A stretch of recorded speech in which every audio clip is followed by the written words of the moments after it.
Welcome to In the Fire, a podcast for the young families of Chapelgate Presbyterian Church. Marriage and parenting are a wonderful blessing and are extremely rewarding, but they're also really hard and can leave us feeling exhausted, overwhelmed, and defeated.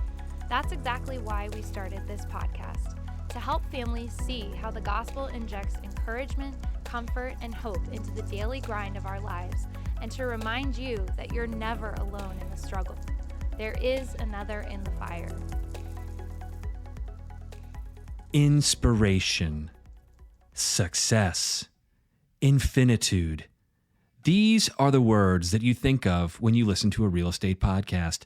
And today I am joined by a real estate guru. Mark Passerelli, welcome to In the Fire. How are you, my man? Good, Rob. Thanks for having me. Oh, it's my pleasure. And for those of you listening at home, following along, keeping score, my name is Rob Gicking. I'm the pastor of Young Family Ministry here at Chapelgate. Mark, you're a member here at Chapelgate. Yes. You're a father. I am. You're a husband. I am. You're a dweeb. All the time. All the time. No, you're one of my best buddies, and it's so exciting to have you on. Mark, you do something in the world of home improvement. Is that correct? That is correct, yeah. And why have you not improved my home? Because you don't pay me enough. The truth hurts. Okay, well, Mark, I start every guest off with a bit of a hard-hitting question. Yeah, so I thought for you, since you're a real estate professional and a home professional, I'd ask you some home-related questions. Are you ready? I'm ready. What does a standard American brick weigh? 4 pounds. Is that true? No, I have no clue. Well, you Probably tried. Not that much. How many bodybuilding, standard Mr. Olympias, would it take to flip a house? Literally. That's a good question. This must be embarrassing for you. You're an expert on houses. I know. You don't know. I'm sorry. Listen, don't know the answers to any of these. I have no clue what I'm doing, so don't hire me to do anything at your house. More or less than 7. Wrong. Way more. Way more than 7. All right. One more real estate and home related question. Is it true that the toilets in the Southern Hemisphere flush counterclockwise and ours flush clockwise? I actually think that's true. I have heard that that's true. I think it is true. I don't know why. Someone's once explained it to me, but the world would still spin the same way. I don't really get it. It would just be a design feature, correct? It's not like an actual gravity thing. They don't have different gravity there. No, but if you're essentially, are you upside down at that point? I don't know. No, they're still on the ground. They still live on the ground. They are? Yeah, listen, if you're listening to the show and you're in the Southern Hemisphere, would you please my emails call in. Yeah, call in. My email's below. Would you email me and just let me know? Could you confirm that first person view, whether or not the toilet does flush a different direction? I heard that, I think on Zoom, which was before it was a webcam meeting platform, it was a TV show. Do you remember that, Mark? I do not. Zoom? Was it a TV show? Yeah, it was like on PBS Kids. I have no recollection. Well, do you remember Wishbone? No. I was sheltered as a child. Arthur? Oh, yeah. Arthur. I know. Yeah, Arthur. there we go. I used to watch Arthur when I was 6. I don't have good memories of Arthur. Look at me building rapport with my guest. Arthur, DW, the brain, all good characters. Mm-hmm. Actually, DW drove me crazy as a kid. I didn't even have sisters, and because of DW's character, I thought having sisters was probably the worst thing that could happen to a person because she was just so obnoxious. Yeah, I honestly don't remember Arthur that much to comment on it. You're the worst. Listen, I was sick when I watched it. I was probably... You had a fever dream? Yeah. Yeah. Well, Mark... Try to block those things out of my memory. Yeah, that's right. Mark, tell us a little bit about yourself, just broad strokes, some of your bio and background, and then we'll get into the meat of the conversation here in a minute. But tell folks a little bit about who you are. Sure.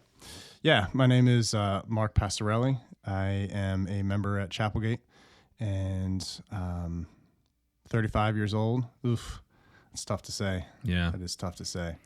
So kind of grew up in the church. I love playing soccer. It's one of my favorite things to do. It's one of my my ultimate escapes, as you could say. Just to kind of, not detach from reality, but just something that I really love to do. Well, come alive. God's given me the ability to play, and I'm thankful for that. And it's one of my favorite things to do. Do you remember my 8th anniversary Oh yeah. when I came to watch you play came soccer? To watch the Chapelgate. No, I really just came for you. I was there. So Mark was playing a game that night at like 9:00, and I think I had a work meeting that went until 8:30. And I did a classic man dumb thing where I was like, well, it's not like we're going out for dinner tonight already, so might as well just finish work at 8:30 and then head on over and watch Mark play a 9 p.m. soccer game. And in my mind, it made total sense. But both Meredith, Mark's wife, and Kate, my wife, were less than enthused with my decision making in that moment. Oh, yeah. I said, what are you doing here, man? And then Don't try to act. You were thrilled. I was excited. I was trying to show off for you, but yeah, you played well. I think you slept on the couch that night, though. That's right. By choice. Right. Didn't want to wake her when I got home of course, after our victory celebration. Right. Yeah. You were sacrificial. You slept on the couch because you didn't want to wake her up. Right. Yeah. So, Mark, you're married. I am. Tell us a little bit about your better half. Yes, that is definitely the way to describe her. Honestly, she's part of the reason why and we'll get into my story of what I do for my career, but she's very type A, which has motivated me to be a better person, a better leader, a better father, better follower of Jesus, and I'm thankful to have her in my life. Yes. Yeah, you got pretty lucky there. All right, tell me about your kiddos. Yeah, they're wild. We have a almost 4-year-old, almost 2-year-old, and a 8-week-old, and we get no sleep. Yeah. If you guys can't see, because again, this is an auditory format, but both of us are drinking coffee from the same establishment. And have bags under our eyes. And as our previous guest, Ducky, once said, bearded and baggy-eyed. That's the way to be in life. Well, if I could grow a beard, that would be nice. In the words 35 years old, and I have 10 hairs growing off my face. In the words of Justin Bieber, keep dreaming, or whatever he says. I don't know. Belieber. Be a believer. Yeah, Mark. I'm not into Justin. Sorry. Doesn't like Arthur. Doesn't like Justin Bieber. Well, How do I get through to this guest? So, Mark, tell us a little bit about your story. I think it's a particularly fascinating story. As I understand it, you grew up in a Christian home. That's right. And then why don't you pick up sort of about like you get to college and why don't you start there? But tell our listeners what it's like to be Mark. Yeah, it's it's wild. Yeah, so I grew up in a Christian home. Always going to church. I think I, quote unquote, accepted Jesus into my life when I was like 4 years old, kind of lived the life that I thought I was following Jesus, right? And at some point in your life, your parents, when you're younger, force you to go to church. It's not like forcing, but it's like, it's what you do, right? The family goes to church, so you're kind of going to church. You're almost along for the ride, right? And then at some point in your life, when you go off to college or you move out of the house or whatever it is, your faith has to become your own, and you kind of live your parents' faith as you're growing up. They teach you everything they know, and they're guiding you towards Jesus. But at some point, you have to make it your own reality. And so I kind of struggled with that a little bit. I got to a point, I use this as an excuse, but I went away to a college, Covenant College. It was a Christian college. We had chapel every single day.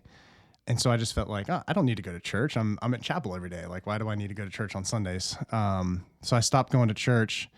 Then I only went there for about a semester, and I came back home, and I just I wasn't in the habit of going to church. I felt like, I don't know, just for whatever reason, it wasn't for me. I was not living the path with Jesus. I always thought and I always knew what I believed and still thought like, Jesus died for my sins and things like that. But kind of just, was doing my own thing, So would you describe it as you would have probably said, yeah, I'm a Christian, I believe, but were you living a life that maybe was very discongruous with that? Yes. Yeah. I would say I still believed in Jesus. I still thought of myself as a Christian, but I was not living the Christian life. I was not doing things that were pleasing to Jesus. Let's just leave it at that. I get that.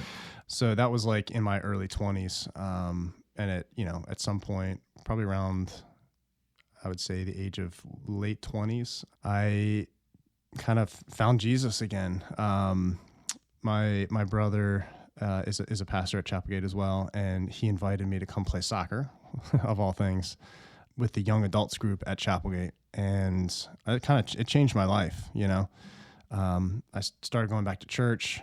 I actually met my wife through the soccer team, so we were kind of connected there, and it just that's just kind of my story of how I was following Jesus and then kind of walked away, and now I'm back, and I feel like my faith, because of going through those things and going through those trials and kind of turning my back on my faith, it has really helped me grow and know the need for Jesus. When you grow up in a Christian family and all you do is, not all you do, but if you're just the normal thing is to go to church, you kind of just live your life, on a plateau or an even field. But when you kind of have these lows of living your life not in a great way, you realize how much you need Jesus. And I'm thankful for those times. Obviously, I'm not proud of some of the things that I've done necessarily, but it's really opened my eyes to my need for a Savior. Yeah, I can certainly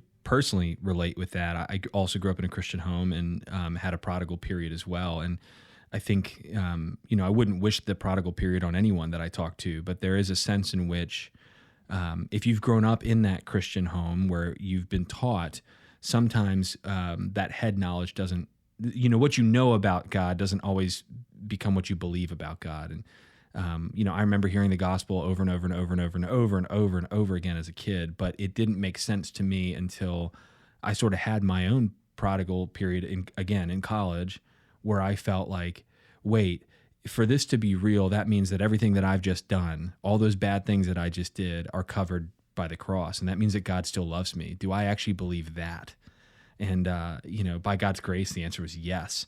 And so I felt like that was really life-changing, where, again, like you said, I thought you said it really well. The faith went from being sort of like a family faith, the faith of my parents, and Jesus became my Savior, my God, my Master. And so, really since then, and I think similar with you, like, been doing the best, although not always great, but doing the best I can to follow in the footsteps of Jesus in life. And so I would say that kind of takes us through, I guess we're now through college, right? Oh, yeah. So what are you doing for work at this point? Yeah. So I'm an entrepreneur. I've my whole life I've done construction related stuff, worked for various different companies. I would say I've been doing construction type stuff since I was 16 years old. So you did that like even in high school? Yep. Okay. In high school and on and off through college. College actually took me a long time. It took me like 8 years to get a degree, and it's just collecting dust on my shelf. I got a degree in cybersecurity. I was about to ask. And I'm just not a desk type of guy. No, you're sitting not. at a desk, which is funny because I actually sit at a desk a lot now. But I need to be active. I need to be, not staring at a computer screen and sitting at a desk all day. And I felt like that's what the cybersecurity field was leading me to. I felt like my whole life I was trying to be somebody I wasn't, and I always looked up to my brother Andrew, because he was around a lot, and he's 7 years older than me. So, and he's in the computer type field, and I was like, oh man, like I should do that. And it's something where you got to do what you're made for and what God designed you for. And I felt like that's not what God designed me for, was to do cybersecurity stuff. So I kind of pushed that to the side and just never pursued it as a career. So when you graduated college with that degree, what did you do for work? So all throughout that time, I was working for like a construction company, and I just continued to do that type of stuff. Kind of started as a carpenter and worked my way up through the system, became a project or a site supervisor. That's kind of where I was up until about 4 years ago. I started my own company, right when COVID started, actually. It's a great time. Yeah, actually, it's interesting. A lot of people hate that time. It was one of the greatest times of my life. It sounds weird, but I had a lot of time off, a lot of time home with my wife. She was working. You guys were recently married at that point. Yeah, we had been married. Let's see, when was COVID? 2020? 19, I think. Yeah, so we got married in 19. We hadn't been married a year at that point. And so we got to spend a lot of time together at home. We couldn't go anywhere, Right. And she was also pregnant at the time, but she was still working, doing some telehealth stuff from home. But we got to spend a lot of time together, and it gave me. So I had a furlough from our work, so I think I had like several months off, and then we had a baby, so I was on maternity leave after that for a while. So I think I had like a total of three months off, and it gave me a lot of time to think about what I actually wanted to do. I'd been listening to podcasts and reading some books. I never read a single book in my entire life, like other than the stuff that I had to read for school, and even that I cliff noted most of it. Right. Kind of like You're definitely not the only person. Yeah. But I read a book called Rich Dad Poor Dad, and Yes. that like blew my mind. Robert Kiyosaki? Kawasaki, yeah. Kiyosaki, I don't know. And, obviously I don't believe in all of the things that he talks about in that book, but it kind of like opened my mind to like, man, there's so much more that my brain can think about than just, what I've been thinking about. And so there was one night when I was like, all right, I'm going to take the leap of faith here. And it's like 12 a.m. or something. I was up late. I just started an LLC, and without even really consulting my wife. And I told her the next day, and she was like, "You did what? What are you doing?" The moral of the story is Rob and Mark are very good husbands, and if you do what we do, you're sure to have a smooth sail. Yeah, I do not recommend Surprise, honey! I started a business. Making big life decisions without consulting your wife. I was delirious. Maybe I had COVID at the time. I don't know. Yeah, right. I wasn't thinking straight. Yeah, I went for it. I took some action, started an LLC, in the hopes of. So I'd always wanted to get involved in real estate, whether that was flipping houses, buying rental properties. I worked for a guy when I was 16, and we flipped a house. I don't know if it was successful for him or not, but it was something I enjoyed doing. And I think what really drawed me to it was the fact that I could plan my own schedule. And ultimately, I mean, I want to have more time to be able to serve people, to be able to be with my family. And this career path kind of gave me the avenue to do that. So there's so much there to unpack, and I want to try to do my best to remember, like sort of in sequence. So let's talk about calling a little bit, because I think that's something that we tend to reserve for the vocation of ministry, the pastorate, right? Or you felt called to be a missionary or something like that. But I would say that your journey is actually one of discerning a call. Mm-hmm. Some of the details that you threw in there are important. I'm not a desk person, right? So in a world that is trending increasingly toward tech and computer related career paths and digital related career paths, you kind of realize early on, like, man, I don't think that I would be happy doing this. And there's a sense in which we could say, well, you're not supposed to be happy, it's work. But I think that there's the bigger picture where I go, what kind of husband maybe is going to come home after work? What kind of father is going to show up at the front door after work? Is it going to be a disgruntled, angry, stressed, anxious, miserable man who just can't wait to sort of like pop on the TV and like disconnect from the world because he's so unhappy? Or maybe is there a better way to sort of live that life at home, caring for the people that God has blessed you with? Mm-hmm.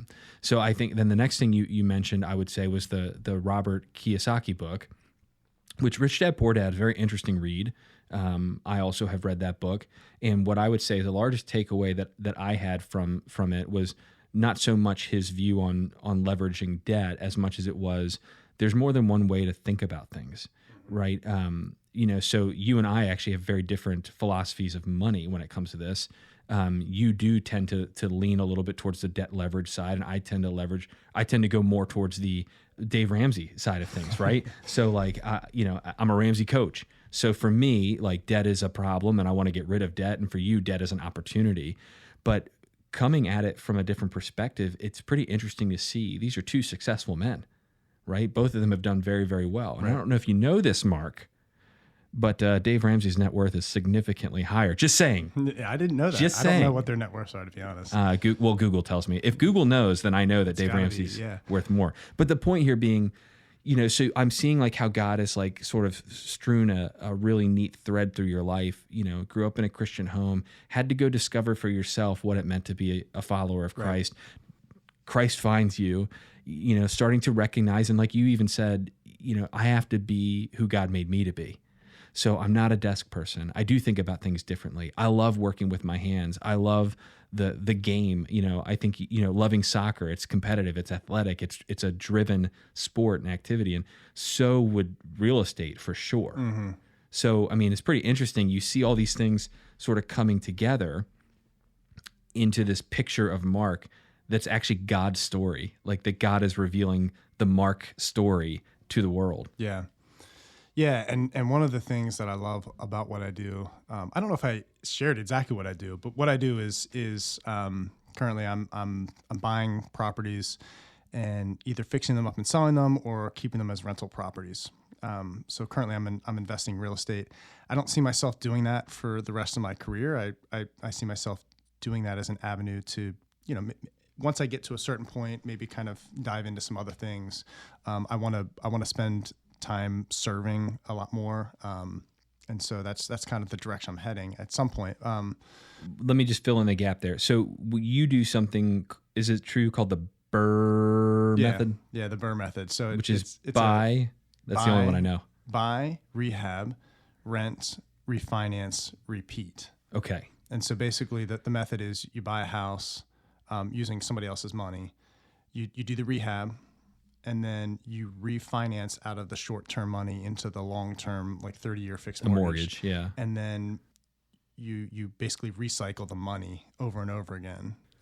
So you're building up like a portfolio of rental properties. Correct. Yeah. Yep. And so you use flipping primarily as a way to have capital toward buying rental properties. Yeah. So this is what I do for my career. So I need money and cash right now to provide for the family, right? Correct. Rental properties don't do that. That's more of a long-term equity play and cash flow play. So I use the flips to provide the cash at hand to provide for my family, and then also to reinvest into some of the rental properties. Yeah. So, already I can imagine folks at home who maybe function on a more standard salary-driven job jumping to this next question, which is, in a real estate market like ours, how stressful can this path be for you? Yeah, it is on a daily basis, like extreme highs and extreme lows. You know, I've had certain deals that I thought I was going to make tons of money on, and then the next thing I know, the deal falls through or something. And so it's definitely the ebbs and flows of real estate are pretty tough sometimes. It's not all sunshine and rainbows, as the cliche would say. Which I appreciate about you, Mark, because I think, having watched you go through this over the past 4.5, 5 years, that has been something that you've been pretty honest about. Whereas, and I poked fun at the real estate podcast at the beginning of this, you go listen to any sort of, I won't mention the names, but like I like to listen to them. I think they're very fascinating. It's good for me to learn something that's not just ministry related, but it can paint this picture that it is just like, if you want it bad enough and you work hard enough, success is guaranteed. And I'm like, it's not. This is a massively competitive field. Mm-hmm. B, there are so many unpredictables, those variables that can just happen to anyone that come into this. And I imagine for you, your faith has had to be a large sort of anchor in as you've stepped out into this wild, unknown, field. Yeah, it has for sure. And honestly, it's helped grow my faith, to be honest. Because I don't have this steady income, right? I'm on my own. It's all up to me. In a sense, it's all up to me. But in the bigger picture, it's not up to me, right? It's God is providing for me. But I've been listening to this. I love audiobooks. Like I don't have a ton of time to read, but I listen a lot in the car, and I've been listening to it's called The 7 Decisions Andy Andrews. Andy Andrews. My man. I love Andy Andrews, man. He's The Traveler's Gift. Traveler's Gift. A great book That's too. a great book. It's like a story. It's like you're listening to a story, Yeah. but it has these good 7 philosophies in it. But anyway, in the 7 decisions, he says, God promises to provide for you, to provide for the birds, right? But he doesn't promise to put the worm in the nest. Mm-hmm. So it's like, you have to trust that God's going to provide, but you still got to put in the work. I can't just sit on the couch and expect that like money's going to fall into my, account, right? Which would be nice. It would be nice, right? But my philosophy that I've come to realize over the last couple of years as I'm doing real estate investing is, listen, I'm just going to do the best I can. I'm going to make the decisions that I feel like are right, and whether they're right or not, God knew I was going to make those decisions, and he's going to provide for me through that, And so I've really had to rely on God a lot through things. We've had properties where they just weren't selling. So what we do is, we buy a house, we fix it up, we put it on the market, and we sell it. And that's how we make a profit. And we had a property in particular that we foresaw that we were going to lose money, a decent amount of money on. And it is hard to stomach that, Yes. Especially early on. If I have, full disclosure, I don't have millions and millions and millions of dollars, right? If I had an exorbitant amount of money, these types of things wouldn't matter, right? But I'm a small guy trying to provide for his family. And it was a scary time thinking about like, man, is this going to like put me under, Right. And I'm so glad that I went through that, because we had another property that we weren't expecting to sell that we ended up selling. And this was not planned at all. Both of those properties sold on the exact same day, and they basically offset each other. Wow. In terms of like the profit and loss. So the whole time, I was sweating bullets, for a month or 2 or 3 months. This property wasn't selling. It's like, what am I going to do? Like, how am I going to get out of this? And I look back to that scenario often. That was a couple of years ago. I look back to that scenario often just to see how God provided through that.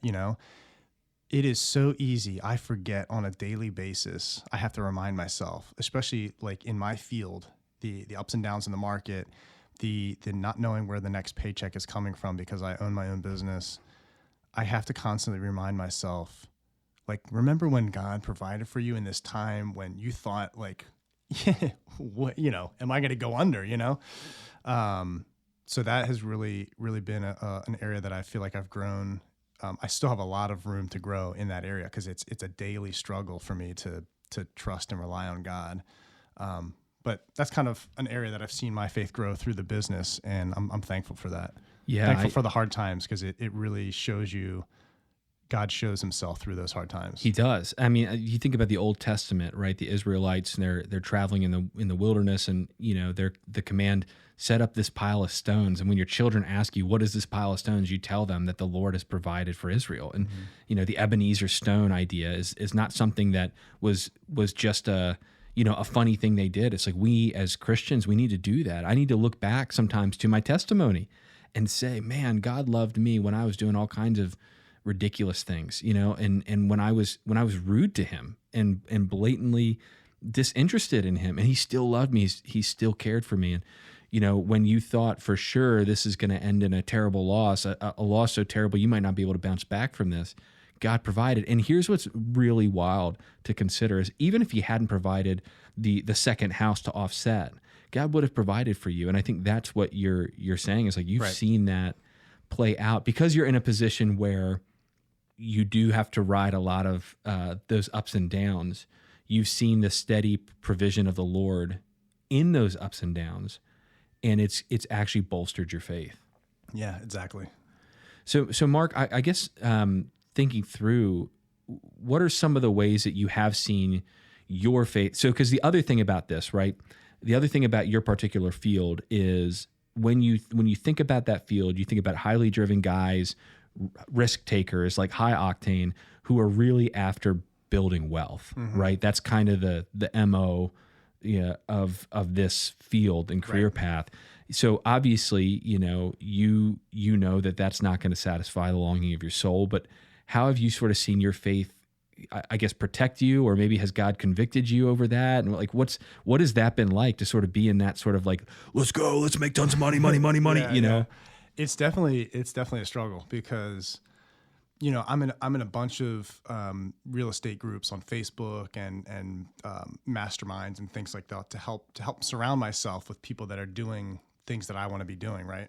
I'm a big advocate for investing in myself. So I spend money to invest in masterminds and things like that, which is great. The problem is most of those people are not followers of Jesus. And it's really easy to get sucked into the worldly view of how many rental properties can I get? How much money do I need to make? I just want more. I want more. I want more. And I've had to catch myself often to not get caught up in that. You're never going to be satisfied with getting more. There are so many successful people that are miserable or, have said, hey, no matter how much I got, it's never enough. And actually one of my friends always talks about that. He's like, I have 60 rentals. Is that going to be enough? If I have 100 rentals, is that going to be enough? And I'm like, it's never going to be enough, Right. And so I have to catch myself, and I've sometimes repent of like, hey, I feel like I'm falling into that trap of needing these things. And I think you just need to be, you're never going to be satisfied unless you're satisfied with where you are right now. Right. Am I satisfied with the amount of money that I'm making right now? Am I satisfied with that? Because if I'm not now, it's never going to be enough. Yeah, that's so well said. And you and I both also read the book called True Riches. Yes. And that is I think to this day, I would say when it comes to money, that book is the most biblically grounded, non-guilty, non-shaming approach to, a biblical financial literacy that I've read. And it's super easy to understand. It's done by Harvard MBAs. And, you start and you're like, oh, it must be really hard. I think they start like, right, I turned down a job making $600,000 and I took a measly $200,000 a year job. I'm like, oh man, I feel sorry for you. Man. Yeah, very sorry. But like you read past and it's like, man, these guys, they get it. They get the freedom that comes with saying God is the giver of all good gifts. And I'm actually most alive when I'm stewarding his good gifts. Mm-hmm. I think it was Rockefeller, right? Who said, maybe it was Carnegie, one of them old money guys who said, they asked him, he's like the richest man in the world. How much is enough? He goes, just a little more. Right. Just a little more. And you see that, right, with Jesus and the rich young ruler. He comes, I've done everything right. Like, what must I do to inherit? You lack one thing. Go sell all you have, give it to the poor, and follow me. It's very fascinating to me because the words follow me are the same words that Jesus tells to Peter and James and John and Andrew and Philip. Right. In all seriousness, I really think it's fair to say that Jesus was offering this man the 13th spot.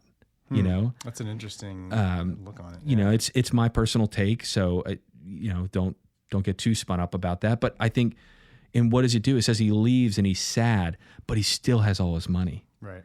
And that's what's really like pretty vivid to me. Is like, I struggle with that too. The desire for wanting and to believe actually that if I got fill in the blank, this car, that house, this amount of extra cash flow in a given month, this type of savings account, then I'll be okay. I'll be okay. And it's like, no, like contentment's a gift from the Lord. And I actually need to pray for contentment more than I need to pray for stuff. And and it's different for us. Like you and I, we live in Maryland in the United States. Like we're a pretty well-to-do area. We have air conditioning in our houses and we have healthcare and all these things. And there really are people out there who are struggling to find meals or get the right medicine paid for. And it's a different world for them. But for us, even with all we have, it's always a temptation to want more. Yeah. I think for me, something that's really helped has been daily gratitude. I'm a big advocate for just daily routines of words of affirmation to yourself or being grateful for things. So I spend time, it sounds I know how you stand on this. I love it, Mark. Go ahead. But I used to take cold baths in the morning to like. Rob's giving me the. Well, here's why though. The world needs to hear this. Baths are for children. You put a child in a bath because they're too little to be in the shower. All right, so you're saying I'm a child. A grown man should not be in a bath, Mark. So, but I've graduated from the cold baths to now cold showers, and it is absolutely invigorating in the morning to wake me up. But I've been using that time. Maybe I don't know if this is too much information to share, but I'm going to share it. I've been using that time to like as a prayer time as well, and to be thankful for things, just like the littlest things. Like when I'm in there, I'll say like I'll be praying. I'll say to God, thank you for warm water because I'm standing in a right. cold shower, And I think as Christians, anybody, even if you're not a Christian, just being thankful every day for the things that you have. Like I'm thankful that I have 2 legs that I can walk around. Not everybody has the ability to do those things, And I think the more we are grateful for the things that we have, even the small, mundane little things like warm water or fresh water or the food that we eat, I often think to myself, man, I'm starving and there's nothing here to eat.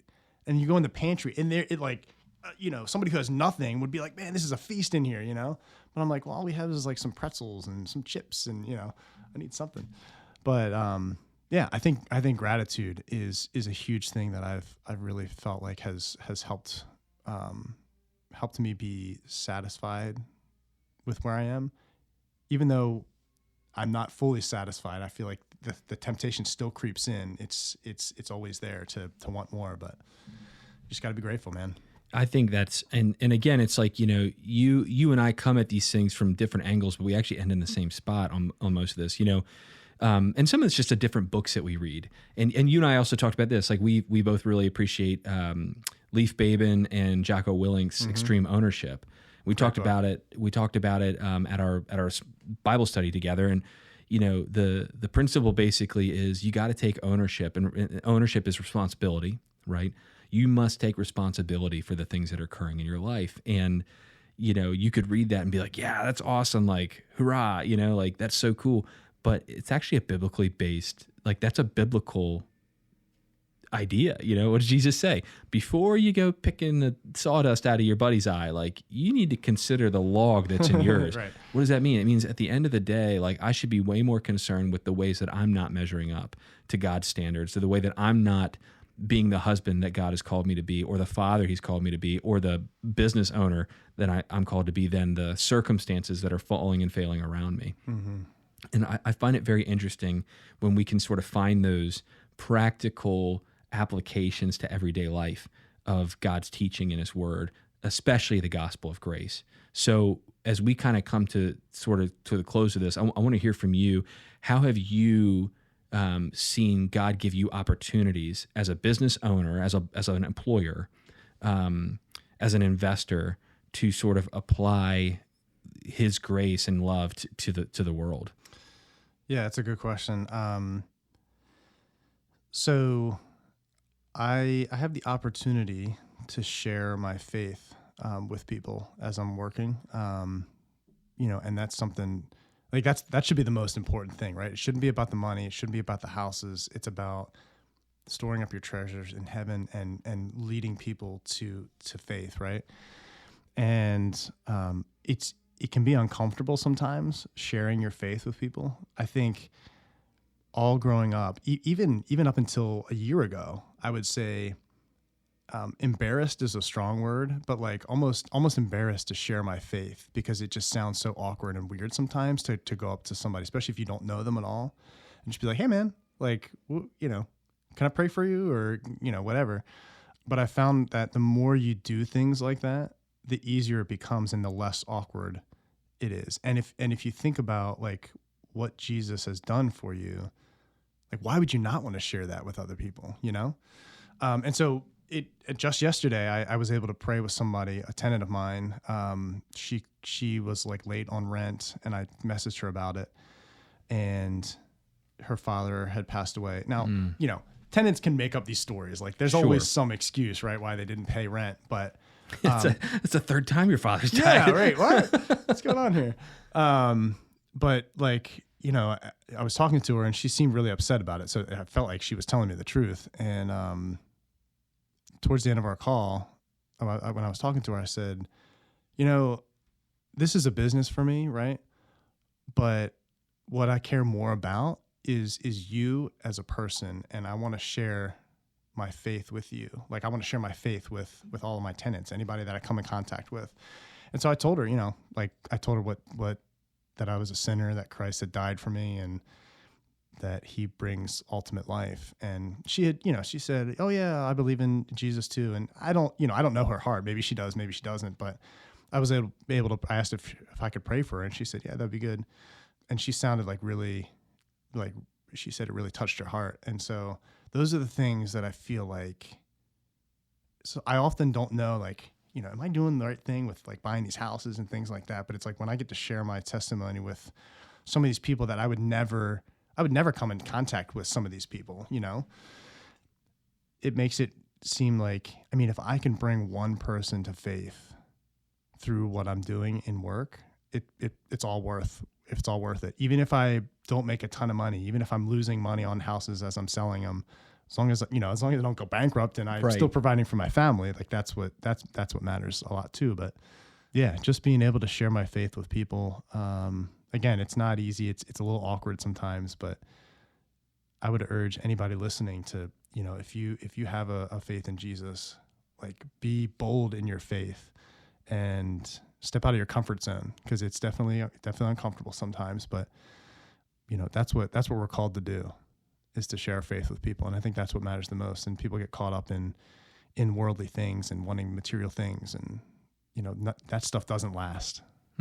So it's definitely been hard on our family, early on, especially in the business. But I've seen how God has worked, in my marriage, with Meredith. She is my greatest supporter and advocate. And I wouldn't be the man or have this business, honestly, without her. Before I met her, I was just some loser who, had no drive to do anything really. And being around her and her personality has really drawn that out for me. And I think has made me become a better follower of Jesus and a better leader for my family as well. Yeah, I've seen it, man. I'm really just so excited for what God is doing in and through you. And the business is thrilling and scary and awesome, but I think just watching the way that God has continued to reveal himself to you and call you his own and equip you to go be one of his children out in this world has just been super exciting. Mm-hmm. So as we close, maybe just one last question, which is if I'm at home, I'm listening, maybe I'm hey man, I feel like I understand a lot of what Mark is saying. Maybe it's not real estate, but I don't know what it could be, but I don't feel this sort of call to a traditional career path. How would you encourage that person to maybe either take that step of faith, or just what would you say to that person? Yeah, I would say just don't be fearful. I think we're driven a lot by fear. And I'm actually still driven by fear, but I'm driven by fear in a different way. I'm fearful that I'm not going to be able to provide for my family. So that drives me to work really hard and to provide for them, right? But I need to have faith in Jesus, and that can subside that fear. But I think a lot of people are fearful of what if I fail? You're going to fail. Every successful person has failed. Thomas Edison failed 10,000 times, right? He just found 10,000 ways not to credit. It was Edison, right? Make a light bulb, yeah. Yeah, okay. Yeah, I would just say, take the leap of faith. Have faith in God. If you're a believer in God, have faith that he will provide for you. One of the things that has helped me over the last year or so, I was actually on a run at one point, and I was really stressed about a decision. I think it was I was trying to buy a new truck. I'd had the same truck for 10 years, fully paid off. It had rust all over it. That thing was a jalopy. Yeah, about to fall apart. It actually had some structural issues, which is why I decided to get rid of it. But I was just tormented with the decision of, should I buy this one? Should I buy that one? Should I buy, spend more money to have a newer truck, whatever. And as I was on this run, I felt like God was telling me, just make the decision and I will make it right. we overanalyze things and spend so much time trying to make it the right decision. Just make the decision, and whatever decision you make, God knew you were already going to make that decision, so He has a plan and a path for that. So I would just say, don't be afraid to take action. You won't regret it. It's been hard. It's been hard for our family, but it's the greatest decision that we made. It's given me a lot more free time to spend with my family, and I can plan my own schedule. Like I worked late last night after the kids and Meredith had gone to bed, but I can do those things. I do those things so that way I can spend more time with them during the day, right? So, just take the leap of faith and don't be afraid to fail, because I think that's what causes people to not do things is the fear of failure. And I've failed many times, but that's what helps you grow. Yeah, we've made livings as failures. Yeah, I mean, I fail every day, but it's getting back up, right? Everybody's going to fall down. Are you going to get back up? Yeah. You're not a failure if you get back up. You're only a failure if you quit. I think knowing that God is there to provide for you in the difficulties and in the successes is it sort of is. It's a leap of faith in that sense, but it's not a leap of faith in your own abilities or in your own, capacity to figure that out. It's a leap of faith that even if I fall flat on my face and this goes bankrupt and the Lord will provide for me. And so in that sense, we've got nothing to lose, nothing to hide, nothing to prove. We're just living life the best we can to follow Jesus, who, by the way, built furniture. He did. So he's a cool guy. He is pretty cool guy. Well, Mark, thanks for being on the podcast. Yeah, it's really good to have you, and thanks for sharing your story and just a little bit about what it looks like to follow the Lord in real estate and in rentals and all of that, and just would just encourage you to continue on the path, man. It really has been so exciting to see what God is doing in you, and you're an encouragement to me to keep following Jesus, and so know that. And if you're at home and you want to know more about what Mark does, I'll put a link down below. You can maybe contact him via email or check out his website, things like that. And if you'd like to talk to him, I'm sure he'd be willing to do that as well. Yeah, I'm always open and always happy to help anybody in any way I can. Well, until next week, we hope that this has been a blessing. Please share with anyone you think might benefit from this. That's why we do it. Is we really want people to be encouraged to see Jesus in the practical day-to-day moments of their lives. And so thanks for joining us in this week's In the Fire, and we'll catch you next week with yet another fabulous episode. Take care. Let's go.